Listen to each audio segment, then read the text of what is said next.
آج بالآخر ہمارے جو معزز چیف جسٹس یحییٰ افریدی صاحب ہیں وہ ڈٹ گئے ہیں، انہوں نے کہا میں کہہ دی گال نہیں سننی۔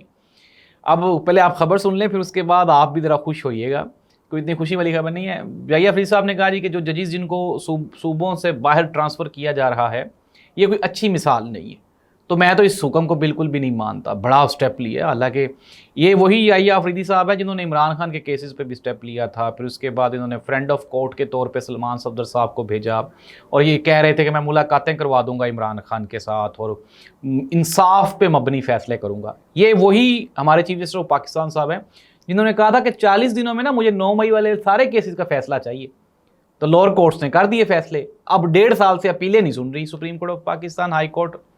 تو یہ ہے ہمارے معزز چیف جسٹس یحییٰ افریدی صاحب کی حقیقت۔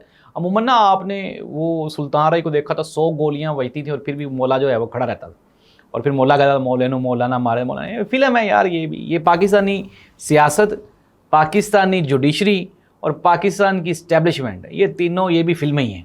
اور پاکستان کی جو عوام ہے وہ گزشتہ 70 سال سے کچی ٹاکی یہی فلم دیکھی جا رہی ہے، اور اس کے علاوہ ہمارے پاس کوئی آپشن ہی نہیں ہے، بچتی بھی نہیں ہے اور بچنی بھی کیا ہے۔